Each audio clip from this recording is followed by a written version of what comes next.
Hello पापा, आप कब तक आओगे? आई लव यू, जल्दी आना। हाँ, उसके बाद 498 का दहेज प्रताड़ना का केस लगा है, जबकि लव मैरिज थी। कोई दहेज नहीं, कुछ नहीं, ना उनके पेरेंट्स थे ना मेरे पेरेंट्स थे। उसके बाद ये लगा है और चल भी रहा है। फिर भी है ना, मेरे को कोर्ट ने 8,000 को मेंटेनेंस बांध दिया है। उसमें करके कोशिश की कि सेटलमेंट हो जाए, पर वो माने नहीं। तो इसलिए वो बोले कि जो कोर्ट बोलेगा वो हम करेंगे, क्योंकि कोर्ट तो भाई उन्हीं की सुनते हैं। जी सर, मेरे ऊपर भी हैं केसेस शादी और 2019 से मैं सर झूठे केसेस झेल रहा हूँ। बिल्कुल बात की, बुलाने की कोशिश की, लेने भी गए, लेकिन वो नहीं आई। और मेरी एक बेटी भी है, वो बेटी से भी मुझे मिलने नहीं देती और बेटी से आज तक कभी उनने मेरा संपर्क नहीं कराया। नमस्कार, आप देख रहे हैं दाला बेटा। मैं हूं आपके साथ राघव शर्मा। आपने आतंकवाद सुना होगा। आतंकवाद कई प्रकार के होते हैं, ग्रामीण आतंकवाद, शहरी आतंकवाद, इंटरनेशनल आतंकवाद। लेकिन आपने वैवाहिक आतंकवाद सुना है? बिल्कुल, वैवाहिक आतंकवाद भी होता है। वैवाहिक आतंकवाद क्या है, इस विषय पे मैं बात करूंगा। उससे पहले मैम हमारे साथ जुड़े हैं। मैम, आपका बहुत बहुत स्वागत है दाला पेटा पे। मैम, ये वैवाहिक आतंकवाद आपने जो नाम दिया है, ये क्या है और कैसे लोगों को प्रताड़ित करता है, पतियों को? भारत में बहुत सारे कानून महिलाओं की सुरक्षा के लिए, ख़ास तौर से विवाहित महिलाओं की सुरक्षा के लिए बनाए गए हैं। जैसे दहेज एक्ट है, डोमेस्टिक वायलेंस एक्ट है। इन सब का गलत इस्तेमाल करके पत्नियों को प्रताड़ित जो महिलाएं कर रही हैं, उसको हम वैवाहिक आतंकवाद मानते हैं, क्योंकि इसमें जो पति और पति पक्ष है, इसको टोटली पंगु बना दिया जाता है। इसके ऊपर इतने मामले लगाए जाते हैं इस पक्ष के ऊपर कि वो हिलने डुलने लायक नहीं रहता। वो मात्र कोर्ट जाता है या जेल जाता है या थाने जाता है, वो कुछ और नहीं कर सकता है। तो ये इसको हमने मैरिटल टेररिज्म डिफ़ाइन किया है। और इसमें हम लोगों ने सबसे पहले गुहार लगाई है न्यायाधीश महोदयों से, सुप्रीम कोर्ट के न्यायाधीश, उच्चतम न्यायालय के न्यायाधीश महोदयों से हमारा निवेदन है कि कुछ ऐसी आप सिस्टम बनाएं जिसके कारण कि जैसे पता चले कि ये मामले टोटली फ़र्ज़ी हैं, उन फ़र्ज़ी मामलों को सबसे पहले खारिज किया जाए, क्योंकि ये मामले 10-10, 15-15 साल चलते हैं और जो प्रताड़ित पति पक्ष है वो और ज़्यादा प्रताड़ित होता है। और इसमें अब आत्महत्या वगैरह के मामले बहुत बढ़ने लग गए हैं, जैसा कि आप भी जानते हैं। हमारे साथ एडवोकेट R.K. पांडे जी मौजूद हैं। सर, आप मेरे से बहुत बेहतर जानते होंगे केसों को लेकर, कैसे धाराएं लगती है, क्या चीज़ों को लेकर। लेकिन पत्नियों के पास बहुत सारे हथियार हैं। पति के पास कौन सा हथियार है वो बचाव कर सके? कौन सा उसके पास ऐसा हथियार है जिससे वो बच सके? ऐसा कोई हथियार बचा है कि सारे हथियार पत्नियों को दे दिए गए? देखिए, ये कानून ने जो प्रोटेक्शन दे दिया है, ये एक प्रकार का धंधा महिलाओं को दे दिया है कि आप इस कानून की आड़ में अपने पति को और अपने पति के पूरे परिवार वालों को प्रताड़ित करिए और पैसे की डिमांड करिए। ये अभी वर्तमान में ऐसा चलन चल रहा है। और जब ये इन लोगों को ये प्रोटेक्शन दिया गया था, ये इनके पक्ष में, महिलाओं के पक्ष में कानून बनाया गया था, जब ये मामले थे कि पुरुष महिलाओं को प्रताड़ित कर रहे हैं, इसलिए महिलाओं को प्रोटेक्शन के लिए कानून की आवश्यकता और ये कानून का निर्माण किया गया। अब ठीक उल्टा हो गया है। अब उस कानून का मिसयूज हो रहा है और अब पत्नियों के द्वारा पुरुषों को प्रताड़ित किया जा रहा है।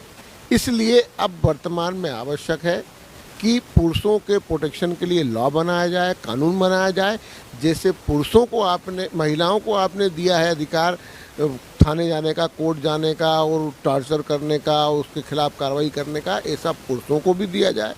और वर्तमान में ऐसे मामले कई सामने आ रहे हैं कि इस प्रकार की प्रताड़ना से पुरुष लोग आत्महत्या कर रहे हैं। कई मामले ऐसे आए दिन आते रहते हैं और ये मामले यदि उनको प्रोटेक्शन नहीं दिया गया तो ये मामले बढ़ेंगे। और जो वो प्रताड़ना वर्तमान में उसका पति और उसका परिवार झेल रहा है, वो उसका कोई मुआवजा, कोई मलहम, कोई दवा, कोई कानून उसके पक्ष में आज तक नहीं है।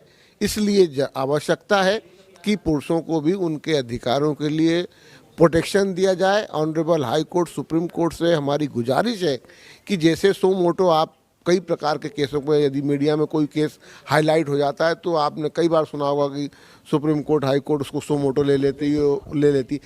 क्या ये नहीं दिख रहा high court honourable supreme court को कि एक पति जो है सुसाइड कर रहा है और ये कह रहा है कि अब हमको पत्नियों से बचाया जाए। क्यों बचाया जाए? क्योंकि पत्नी ने झूठी एफआईआर दर्ज करवा दी उसके और उसके परिवार वालों के खिलाफ। एफआईआर क्या है कि उसने साहब अपने आशिक से एक एसएमएस टाइप करा उसके मोबाइल से, दूसरे ने टाइप करा लड़की के मोबाइल से, और वो कहीं उसको भेज दिया अपने परिवार वालों को और सुसाइड कर लिया, मार कुछ भी हो गया। अब सिर्फ उसके पति के परिवार को, पति को टार्चर करने के लिए पुलिस ने सिर्फ वो एसएमएस देखा और पूरे परिवार के खिलाफ एफआईआर दर्ज कर ली। आज वो परिवार जेल में है।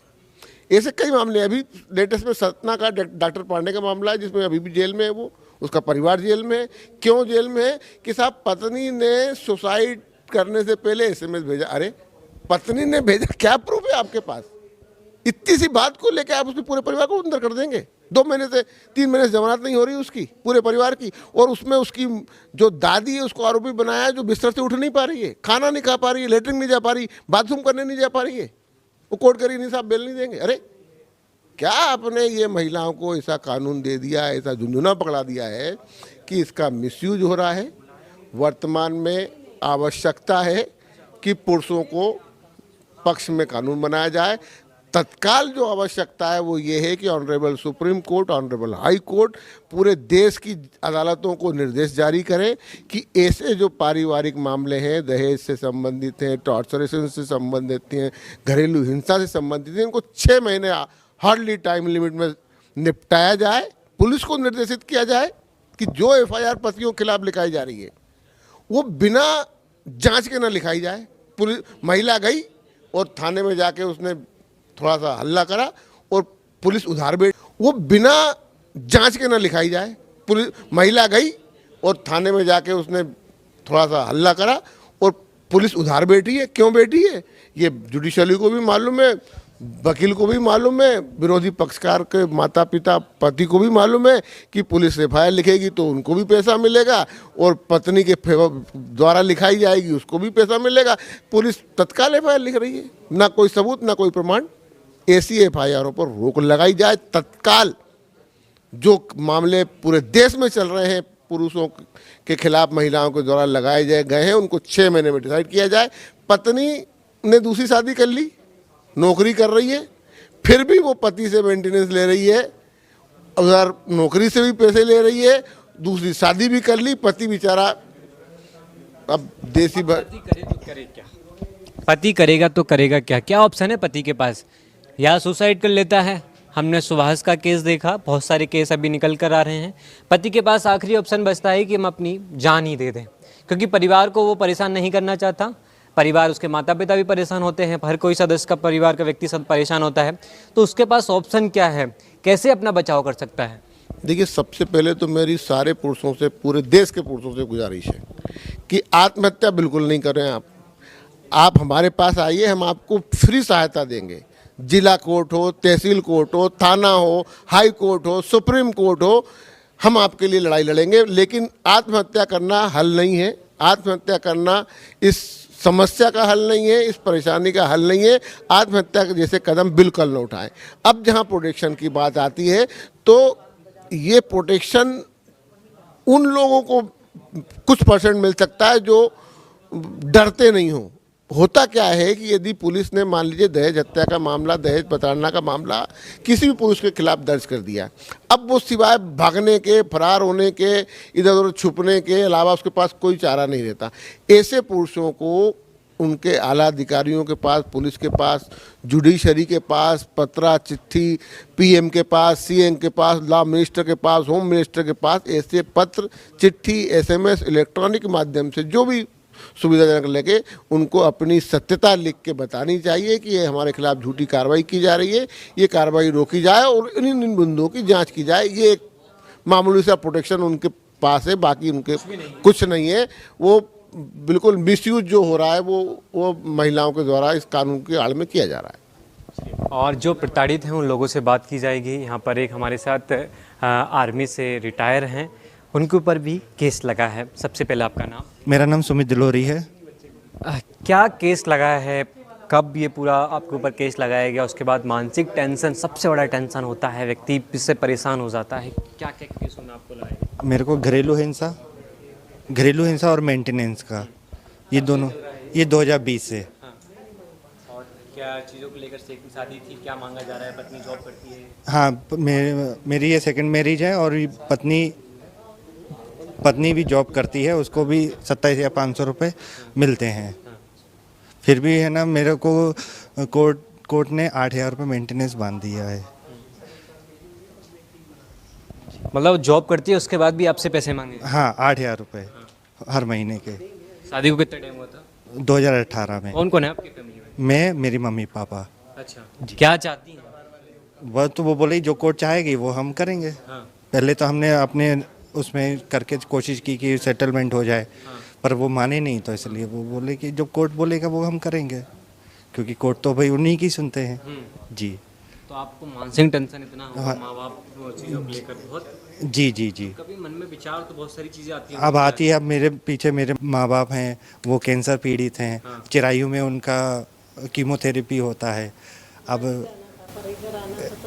हाँ, तो इसलिए हाँ हाँ। अच्छा जी। आपका नाम क्या है? रेनू। जब ये परिवार पे जब बीतती है तो फिर कितना वो लगता होगा बहुत कि इसके ज़्यादा। लिए हमने इतनी सारी चीज़ें की, अरे शादी बहुत। की धूमधाम से, तो पैसा खर्च किया, उसके बाद ये टेंशन थोड़ी लेना था। हमको तो परिवार अच्छा चलाना अच्छा था। चाहिए था।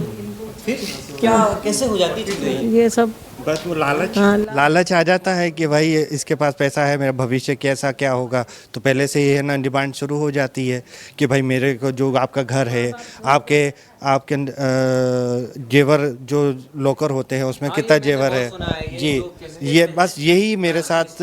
हाँ, एक ये है ना, आपके है ना अकाउंट कितने हैं, इसके अलावा जहाँ भी रह रहे हैं उसके अलावा कितनी ज़मीन है और कहाँ कहाँ ज़मीन है, सबका डिटेल दो और मेरे नाम पे करो। ये सब अब होके फिर भी है ना, मेरे को 125, मैं पेंशन आ रहा हूँ, मेरे 25,000 पेंशन आती है, उसमें भी मेरे को 8,000 रुपये मेंटेनेंस बांध दिया है। बच्चे हैं आपके?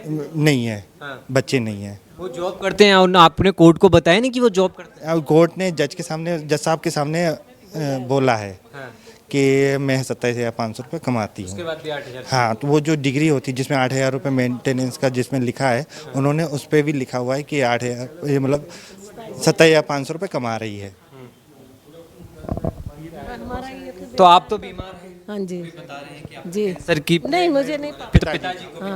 हाँ जी, कितना टेंशन लगता है? बहुत ज़्यादा।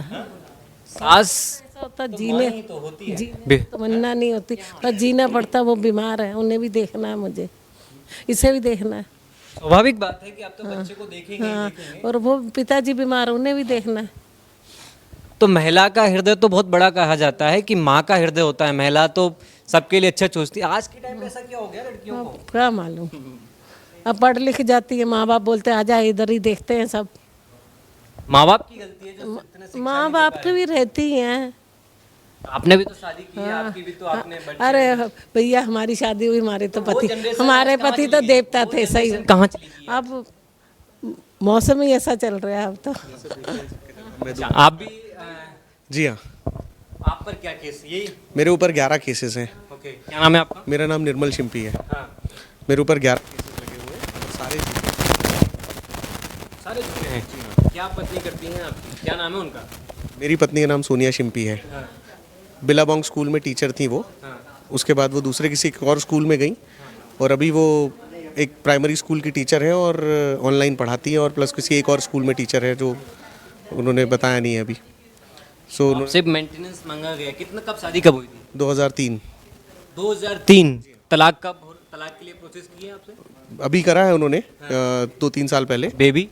एक बेटा है 15 साल का, हाँ, जिसको वो लेके चली गई अपने साथ हाँ।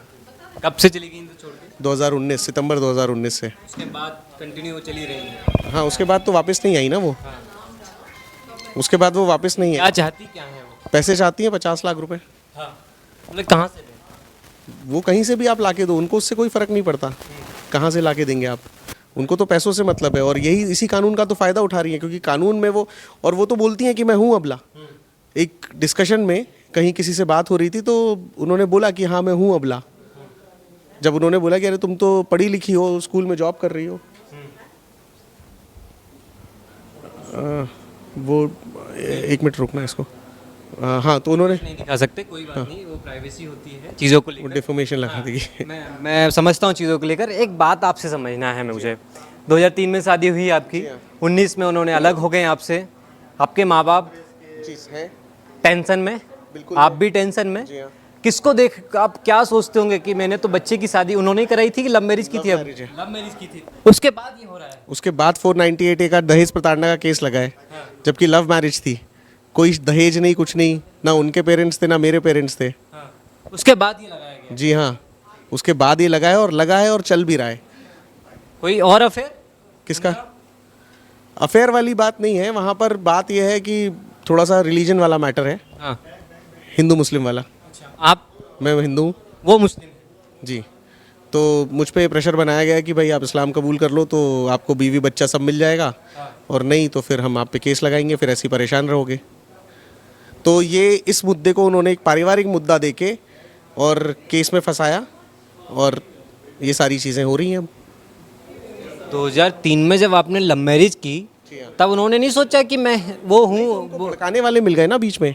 जब उन्होंने बिलाबोंग इंटरनेशनल स्कूल ज्वाइन किया, जो कि एक पूरा इस्लामिक स्कूल है, और उसी स्कूल के एक इनका जो इमीडिएट बॉस था वो मौलाना था सलाउद्दीन खान, उसने इनको भड़काया। वहाँ तबलीगी दिल्ली भी लेके गया, तबलीगी जमात वगैरह में कॉन्फ्रेंस के नाम पे, और उसके बाद इन्होंने ब्रेन वॉश किया।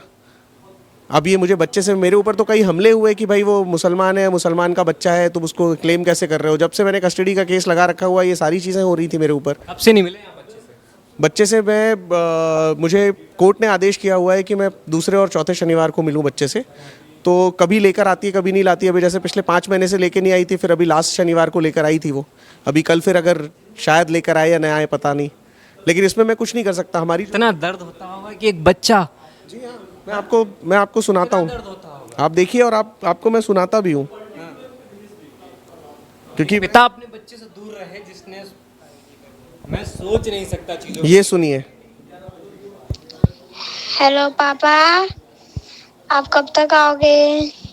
आई लव यू, जल्दी आना। हाँ, आप जब तक नहीं आओगे मैं आपका वेट करूँगा, जल्दी आना। I love you. ये वो बच्चा है, मेरी आंखें नम हो गई हैं। ये फोटोज देखिए आप। ये आपको मैं फ़ोटो दिखाता हूँ, और ये फ़ोटो आप देखिए, ये बच्चा है इनका, और इनसे वो दूर है। क्या कहूँ मैं। ये हमारे साथ और एक और व्यक्ति हैं जो आंखों से दिव्यांग हैं, आंखों से देख नहीं सकते। क्या नाम है आपका? जी, आफ्ताब अली सर। क्या आपके ऊपर भी केस है? जी सर, मेरे ऊपर भी हैं केसेस। शादी आपकी? 2017 में, और 2019 से मैं सर झूठे केसेस झेल रहा हूँ, मतलब जब से जूझ रहा हूँ उसी केसेस में। और ये जो मुकदमे हैं इसमें उन्होंने परेशान करने के उद्देश्य से पहले तो उन्होंने गुजरात में केसेस लगाए, और अपने बहनोई और उनके अन्य रिश्तेदारों की डिमांड वही जो नॉर्मली सबका होता है, मनी ऑफ एक्सटॉर्शन, पैसा चाहिए। और जॉब करते हैं? जी। तो उसमें, और उसके बाद उसमें जो उन्होंने कहानी ली है वो बिल्कुल अलग है, वो भी काल्पनिक, टोटल नई कहानी एकदम, जिसका कोई वास्तविकता से कोई संबंध ही नहीं है। दूसरा जो इसमें कहानी लिया है, अभी जो मैं वर्तमान में उत्तर प्रदेश अलीगढ़ में मेरा जो मामला है उसमें भी केस हैं आपके ऊपर? मेरे ऊपर सर हैं, जो पूरा पैकेज है 498 डोमेस्टिक वायलेंस मतलब घरेलू हिंसा, और 125 मेंटेनेंस का। ये तीनों केसेस मेरे ऊपर हैं। और केस सर मेरा 2020 में उत्तर प्रदेश में FIR दर्ज हुआ था, और तब से चल रहा है। उससे पहले गोधरा गुजरात में था मेंटेनेंस का केस, और बाकी 498 का भी आवेदन उन्होंने गोधरा गुजरात में दिया, लेकिन वो पुलिस ने दर्ज नहीं किया जब पता चल गया कि गुजरात से इनका कोई संबंध ही नहीं है तब। और टोटल उसमें नई कहानी है, जबकि इन्होंने सितंबर 2019 का घटना उसमें बताया है, जबकि ये मई 2019 से ही मेरे घर से पे नहीं थी हैं, मतलब अंतिम बार मेरे घर से वो मई 2019 में अपने भाई के साथ ही चली गई थी वो अपने मायके। आपने बात की?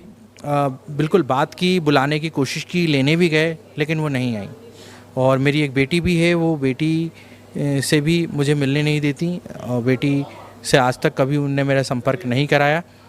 7 महीने की थी जब वो लेकर गई थी और अब तक कोई वो नहीं है। कोशिश भी की कई बार, जब भी कोशिश करते थे तो वो मेरे से दूर कर देते थे उसे। आपके साथ भी यही है? आपके ब्रदर के साथ में मैं जब से देख रहा हूँ आपको कि आप तब से रोए जा रहे हैं जी। क्या नाम है, क्या पूरा विषय बताइए ना। मेरा नाम सूरज पडियार है, इंदौर से हूँ मैं। और जो केसेस हैं वो मेरे भाई नितिन पडियार पर लगाए थे और हम लोगों पर भी लगाए गए साथ साथ। नितिन ने 20 जनवरी 2025 को सुसाइड कमिट कर लिया इन सब चीज़ों से प्रताड़ित जी। सुसाइड कमिट किया और एक 14 पेज का सुसाइड नोट लिखा है। उसमें उसने उसको और उसके परिवार को किस तरह से प्रताड़ित किया गया, वो एक कम शब्दों में वो जितना लिख सकता था। एक मरता हुआ आदमी क्या सिचुएशन में था, क्या इमोशंस थे उसके अंदर, वो जैसा लिख सकता था उसने लिखा है उस 14 पेज में।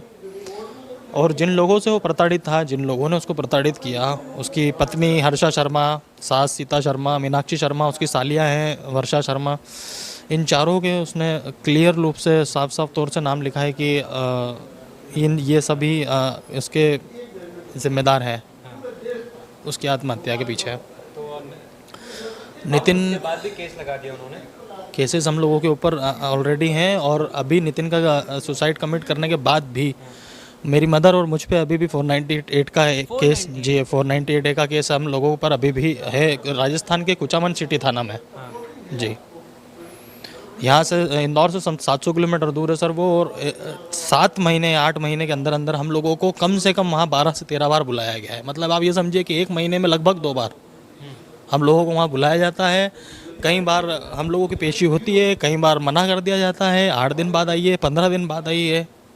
हम लोगों का कौन है परिवार में मेरे पिताजी हैं, मैं हूँ, मेरी मदर हैं, मेरी वाइफ और 2 बच्चे हैं और नितिन था। अब जी 2000 बता रही हैं कि भाई का दर्द अलग ही झलक रहा है। पर ये आज के समय मुझे ये समझ में नहीं आता कि क्या हो गया है औरतों को जो अपने पति की आज कैसे स्थिति कर देती हैं, उसके बाद पतियों को जान देना पड़ जाती है। क्या दिमाग हो सक गया चीज़ों को लेकर? इस बात पे कहावत याद आती है सर कि ना बीवी ना बच्चा, ना बाप बड़ा ना भैया, सबसे बड़ा रुपया। पैसे का खेल? जी हाँ। अर्षा और उसकी मदर को नितिन लगातार पैसे देता रहता था, जिसकी जानकारी हम लोगों को भी बाद में चली थी। जब नितिन के ऊपर ये केसेस लगाए गए तब नितिन ने कहा था कि कभी मैं 10,000 देता हूँ, कभी 20, कभी 25, कभी 40, कभी 1 लाख भी दिए उसने। उसके लोन सेटलमेंट करने के लिए उसने एक बार में 3 लाख रुपए भी दिए हैं उसको, हर्षा को। पर जिस दिन नितिन ने पैसा देना बंद किया, जिस दिन उसने उसकी मांगे मानना बंद की, उस दिन उसने उसके ऊपर केसेस लगाना शुरू कर दिए। पहले कोर्ट में उसने घरेलू हिंसा, मेंटेनेंस और तलाक का केस दायर किया। जब इन सारे केसेस में नितिन लगातार पेशियों पे जा रहा था कुचामन सिटी राजस्थान, तो उन लोगों ने ये देखा कि ये इस तरह से 20 लाख रुपए तो अपने को देगा नहीं। 20 लाख की डिमांड की है? डिमांड 30 लाख रुपए थी। 30 लाख रुपए डिमांड थी। बातचीत करके करते करते हम लोग उसको 20 लाख पे लेके आए थे और वो 20 लाख से नीचे नहीं आ रहा था कि 20 लाख रुपए हम लोगों को चाहिए, तो हम ये सारा केस बंद करके आप सेटलमेंट करके छोड़ देंगे। सौदा किया था कि शादी की थी? बाद में तो सौदा ही किया था, पहले लव मैरिज की थी, शादी की। लव मैरिज की? जी, आर्य समाज मंदिर में लड़की राजस्थान से आई थी शादी करने के लिए नितिन से। यहाँ आर्य समाज मंदिर में बिना उसके परिवार और हमारे परिवार को जानकारी के इन लोगों ने आर्य समाज मंदिर में शादी की थी मूसाखेड़ी इंदौर में। और उसके बाद दहेज प्रताड़ना का केस लगाया है 2024 में।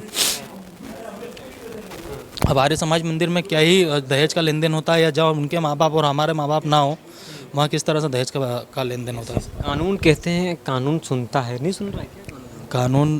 कहते हैं ना कि आंखों पे पट्टी है अंधे के साथ साथ। अब तो खोल दी ना पट्टी, अभी भी दिखाई नहीं दे रहा है क्या? आंखें बंदी हैं सर। जब सालों से किसी की आंखें पर पट्टी बंदी हो तो वो आंखें खुलती नहीं, और जब खुलती है तो चौंधिया जाती है।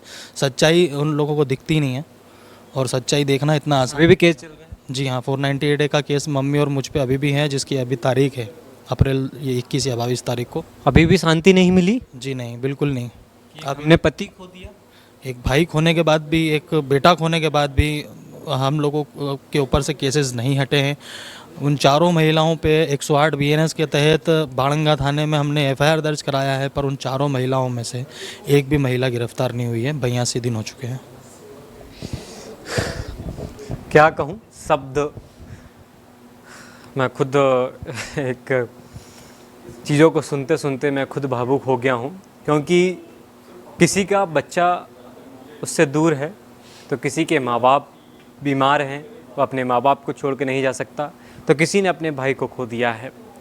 लेकिन सवाल ये है कि जब आप शादी करते हैं, 7 फेरों में बंधन बनता है आपका, तो आप सोचते हैं कि उसके सुख दुख में उसके साथ खड़े होंगे। लेकिन ऐसा क्या हो जाता है शादी के बाद कि पति फिर इतना प्रताड़ित कर दिया जाता है कि पति आत्महत्या कर लेता है, अपने आप को ख़त्म कर लेता है, परिवार को छोड़ देता है। ये उस महिला को समझ में नहीं आता क्या? लव मैरिज वाले सबसे ज़्यादा केस मैंने यहाँ पर देखे, जिन्होंने लव मैरिज की, शादी की, उसके बाद उन पर केस ठोक दिया गया। अब पता नहीं, प्रशासन, कानून व्यवस्था और हाई कोर्ट, सुप्रीम कोर्ट से मेरा इतना सा निवेदन है कि इंसाफ दे दो, नहीं तो आज भी कई लोग सुसाइड करने की सोच रहे हैं। नहीं, आज इंसाफ नहीं मिला तो कई लोग इस दुनिया को छोड़ देंगे। आपके इस विषय पे क्या कुछ कहना है, कमेंट में ज़रूर बताएं।